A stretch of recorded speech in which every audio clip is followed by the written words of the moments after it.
सामईन किराम अस्सलामु अलैकुम रहमतुल्लाहि व बरकातुहू नहमदुहु व नुसल्ली व नुसल्लिमु अला रसूलिहिल करीम व अला आलिहि व अस्हाबिहि अजमईन।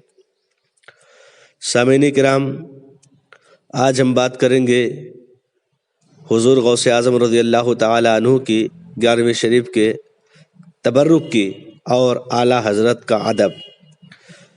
हम अहले सुन्नत उस शय को मुतबर्रक और मुक़द्दस समझते हैं जो किसी महबूबान खुदा से निस्बत रखे। 11वीं शरीफ के तबर्रुक को हुजूर गौसे आज़म रज़ियल्लाहु ताला अन्हु से निस्बत है, इसीलिए हम मुतबर्रक और मुक़द्दस उस चीज़ को समझते हैं और उसकी ताज़ीम व तौक़ीर करते हैं और उसी का हम सबक भी देते हैं।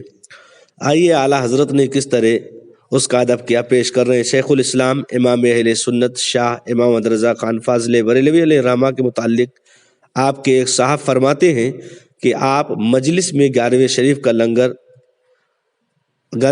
लंगर में शामिल थे और 11वीं शरीफ का लंगर तकसीम हो रहा था। तो जैसे बांटने में शीरीनी वगैरह बेहतियाती में लोग नीचे गिरा देते हैं, इसी तरह उस लंगर जो तकसीम हो रहा था उसका खाना भी थोड़ा गिर गया ज़मीन पर। हमने देखा कि आला हज़रत अज़ीमुल बरकत मुजद्दिद व मिल्लत शाह इमाम अहमद रज़ा खान फाज़िल बरेलवी अलैहिर्रहमा अपने पलंग से नीचे उतर रहे हैं और निहायत ही अदब और खुशू और खुजू से फर्श पर आप चले जाते हैं, यानी अपना सर झुका देते हैं। और झुकाने के बाद जब अपना सर ज़मीन पर झुका दिया तो हम लोग हैरान और परेशान हैं कि आखिर आला हज़रत ने अपना सर नीचे क्यों झुका दिया, माजरा क्या है, वजह क्या है। तब जब हमने गौर से देखा तो क्या देखा कि आप नीचे गिरी हुई शीरीनी को अपने मुंह में ला रहे हैं। हमने अर्ज़ किया, हुजूर आप हमें हुक्म देते तो हम उठा लेते। तो हुजूर आला हज़रत इस पे फरमाते हैं कि गौसे आज़म के तबर्रुक की शीरीनी के अदब के खिलाफ था कि उसे बेइतनाई से हासिल किया जाए, बेहतियाती से हासिल किया जाए, इसीलिए मैंने मुंह से उठा लिया। सुबहान अल्लाह, माशाअल्लाह, ये आला हज़रत रज़ियल्लाहु ताला अन्हु का अदब है। हुजूर गौसे आज़म की 11वीं की नियाज का हम अहले सुन्नत बिलखुसूस अहले इल्म हज़रात से इस्तदा है कि अदब का दामन हाथ से ना जाने दो।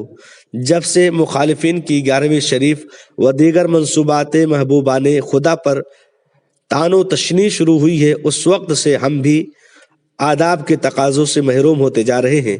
और बेअदबी की सज़ा ये भी है कि अल्लाह ताला के अदा करदा बरक़ात दुनिया से उठ जाती हैं। तो इसीलिए हमें भी चाहिए कि हमेशा 11वीं शरीफ के तबर्रुक और दीगर तबर्रुकात का हम अदब करें, एहतराम करें, इसी में हमारे लिए भलाई है। और आला हज़रत के इस अमल से हम नसीहत हासिल करें।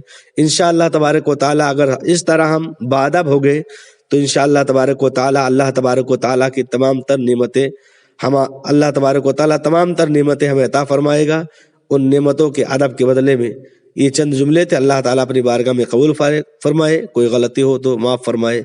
अस्तगफिरुल्लाह रब्बी मिन कुल्लि ज़ंबि व अतूबु इलैह। अस्सलामु अलैकुम व रहमतुल्लाहि व बरकातुहू।